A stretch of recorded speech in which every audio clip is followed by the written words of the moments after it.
স্বাগতম দা god sports live YouTube চ্যানেলে। আমি আছি মাহির হাসান শিহান, আমার সাথে আছে পলাশ ভাই, ইয়াসিন ভাই এবং কাইফ ভাই। আমরা একটু আগে ফ্রান্স এবং সেনেগালের ম্যাচ দেখতে পারলাম। খুবই ভালো একটা ম্যাচ ছিল। ফ্রান্স 3 এবং সেনেগাল 1, যেটা প্রেডিকশন আমাদের ইয়াসিন ভাইয়ের সঠিক হয়েছিল। 4টা বাজে ম্যাচ শুরু হবে নরওয়ে ভার্সেস ইরাকে। এখন আমরা প্রেডিকশন করবো নরওয়ে ভার্সেস ইরাক। পলাশ ভাই, আপনার কি মনে হয় নরওয়ে ভার্সেস ইরাক কে জিতবে বা কে কত গোল দিবে? আমার যেটা মনে হচ্ছে যে নরওয়ে মেবি ওয়ার্ল্ড কাপ এটা ফার্স্ট। আগের বছর তারা ওয়ার্ল্ড কাপ খেলে নাই মেবি। ফার্স্ট না, আগে না না না, তারা আগেও আগেও খেলছে কিন্তু আগের বার ওয়ার্ল্ড কাপে তারা ছিল না। আচ্ছা, 2022 এবার সালে তারা qualify নতুন করতে ভাবে পারে। এসেছে আবার। আমরা নরওয়ে টিমে আর্লিং হালান্ড এটা খুবই ভালো একটা প্লেয়ার, ওয়ার্ল্ড ক্লাস প্লেয়ার আছে এবং আরো কিছু দু একটা স্টার প্লেয়ার আছে। জার্মানি ওডিগার্ডের মতো প্লেয়ার আছে হ্যাঁ সেন্টার মিডে, যে ক্যাপ্টেন। হ্যাঁ সরলথের মতো একটা প্লেয়ার আছে, হ্যাঁ খুবই ভালো ভালো মাদ্রিদে খেলে। 3-4টা প্লেয়ার আছে যাদের থেকে অনেক ভালো কিছু আশা করা যায় আর কি।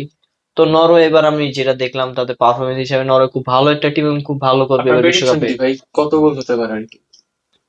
ইরাক মোটামুটি খারাপ টিমও না, নর্মালি মোটামুটি ভালোই খেলে। ইরাকও বিশ্বকাপ তারা খেলেছে। তো আমার প্রেডিকশন হচ্ছে নরওয়ে নরওয়ে 1 ইরাক 1, ম্যাচটা ড্র হবে।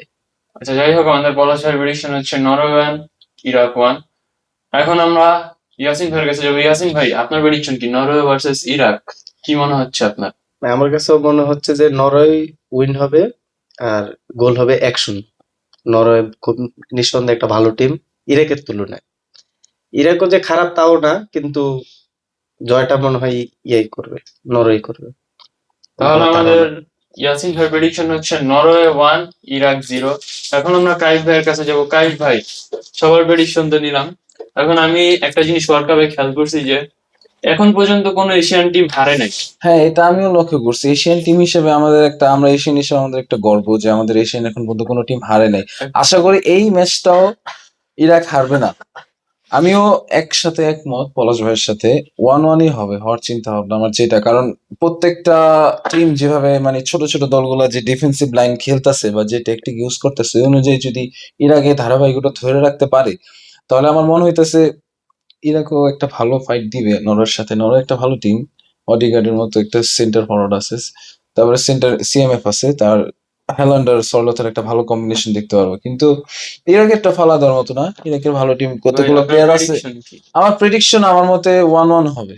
1-1। আচ্ছা, আমাদের পলাশ ভাইয়ের প্রেডিকশন ছিল 1-1, ইয়াসিন ভাইয়ের প্রেডিকশন 1-0 এবং কাইফ ভাইয়ের প্রেডিকশন 1-1। হুম। আমার নিজের প্রেডিকশন হচ্ছে 2-0 নরওয়ে 2 এবং ইরাক 0। তো আজকের জন্য আমাদের নরওয়ে এবং ইরাকের প্রেডিকশন এতটুকুই। আল্লাহ হাফেজ।